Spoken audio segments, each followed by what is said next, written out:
তো বাংলায় একটা প্রবাদ কিন্তু প্রচলন আছে, আমরা কিন্তু সবাই সেটা জানি যে কারোর পৌষ মাস কারোর আবার সর্বনাশ। কেন বলছি তো একটুখানি তোমাদেরকে একটা ক্লিপ দেখাচ্ছি, তোমরা একটু দেখে নাও।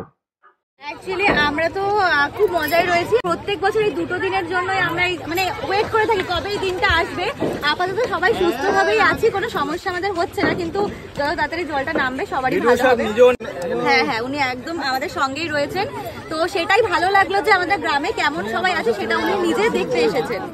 আমরা তো খুব মজায় রয়েছি। প্রত্যেক বছর এই দুটো দিনের জন্যই আমরা মানে ওয়েট করে থাকি কবে এই দিনটা আসবে। তো ক্লিপটা তো তোমরা দেখতেই পেলে। তো আমিও দেখে কিন্তু এটা খুবই শকড হয়েছিলাম ভিডিওটা দেখে, যে এটা এটা কি অবস্থা, আমরা কোন রকম পরিবেশের মধ্য দিয়ে নিজেদেরকে অতিবাহিত করছি। তো আগেই বলে নিই যে এই ভিডিওটা কিন্তু কোনো পড়ানোর ভিডিও না। আমার মনে হয়, আমার নিজের থেকেই কথাটা বলছি, যে আমার মনে হয় এই ভিডিওটা করা আমার উচিত হচ্ছে না।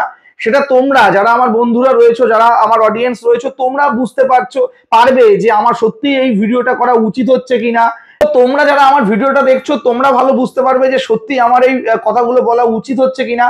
তো একটুখানি আমি না প্রতিবাদ করে আর পারলাম না, তার কারণ আমি নিজেও তো গ্রাম গাঁয়ের ছেলে, আর আমি গ্রামের মানুষের দুঃখটা খুব ভালোভাবে বুঝি। আমি জানি এটা পড়াশুনোর ব্যাপার না, আর সবসময় যে পড়াশুনোর ব্যাপারেই কথা বলতে হবে এটা কিন্তু নয়।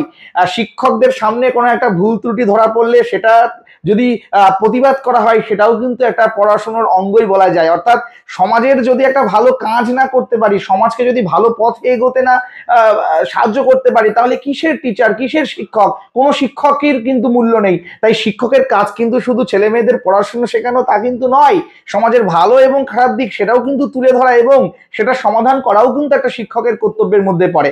তাই আমি তোমাদেরকে বলবো, যারা ভিডিওটা দেখলে, কি শিখলে এই ভিডিওটা দেখে? তোমরা সবাই জানো প্রবল বর্ষণে চারিদিকে জল আর জল। বিশেষ করে আমি মানে আমার যে এলাকাটা রয়েছে, গ্রামে জলমগ্ন, চারিদিকে বন্যা পরিস্থিতি। তার কারণ আমার পাশেই রয়েছে ইছামতি এবং যমুনা। তো এই ইছামতির কি পরিমাণে জলের যে গভীরতা সেটা যে বেড়ে যাচ্ছে বলার মতো না। আমাদের এখানকার লোকাল যে বিডিও সাহেব রয়েছেন তিনি কিন্তু প্রতিনিয়ত আপডেট দিচ্ছেন। এই রকম পরিস্থিতির মধ্য দিয়ে কৃষকদের সমস্ত জমি তলিয়ে গেছে।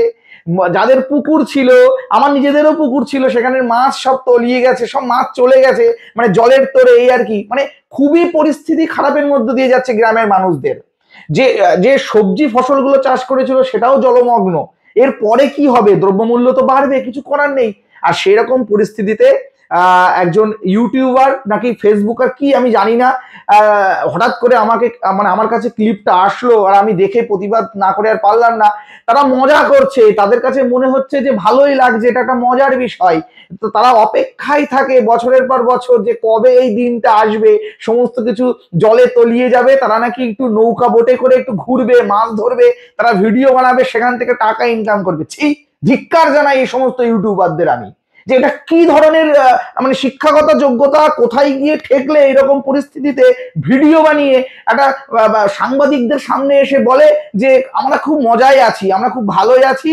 আরে বাবা, তুমি ভালো থাকতে পারো, তোমার ভিডিও সেখান থেকে রেগুলার একটা কন্টেন্ট পেয়ে যাচ্ছ, মাছ ধরছো, জলের মধ্যে নাচছো, অনেক কিছু করছো, কিন্তু গ্রামের মানুষগুলো, তাদের কথা একবার ভেবে দেখেছো তারা কি পরিস্থিতির মধ্য দিয়ে যাচ্ছে?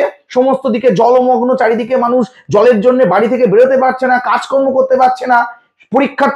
পরীক্ষা চলছে, সেকেন্ড সামেটিভ অনেক পরীক্ষা, অনেক প্রাইমারি স্কুল জলে ডুবু ভাব, তারা পরীক্ষা দিতে যেতে পারছে না, চারিদিকে সাপ, কত রকম বিপদ। আর সেই মধ্য দিয়ে আমরা ধিং ধিং করে নাচ করছি, আমরা মিডিয়ার সামনে এসে বলছি আমরা মজাই আছি, আমরা ভালো আছি, কোনো রকম সমস্যা হচ্ছে না। আর যাদের যাদের জমি তলিয়ে গেছে, যাদের বাড়িঘর তলিয়ে গেছে, কবে জল নামবে কোনো ঠিক নেই, তাদের কি পরিস্থিতি হচ্ছে? তাদের কিন্তু মনে এত ফুর্তি নেই, এত পুলক নেই। তাই আমি বলবো, শহরের মানুষদের একটা কথা বলবো, যেমন বৃষ্টি আসলে আপনাদের খুব উপকার হয়, আপনাদের খুব ভালো ঘুম হয়, পরিবেশ ঠান্ডা হয়, কিন্তু বেশি বর্ষণে গ্রামের মানুষরা তলিয়ে যায়, তাদের প্রচুর সমস্যা হয়। যারা গ্রামে থাকে তারা এই কষ্টটা বুঝতে পারবে।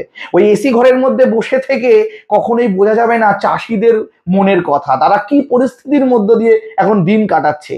তাদের ছেলে মেয়েদের পড়াশুনোর জন্য যে সামান্য যে উপার্জন, যে চাষের জমি, সেগুলো তলিয়ে গেছে। এরপরে তারা কি করে মানে রুটি জোগাড় করতে পারবে না। তারা ধান গম যদি না ফলাতে পারে, শহরের মানুষ আপনারা পাবেন কোথায়?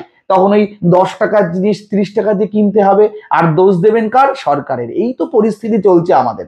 তাই আমি বলবো যে এই সমস্ত ভিডিওগুলো দেখে আপনারা সাপোর্ট করবেন না, সেটা আপনারা নিজস্ব একটা মতামত দিন, ভিডিওটাকে শেয়ার করুন যে এগুলো ঠিক নয়।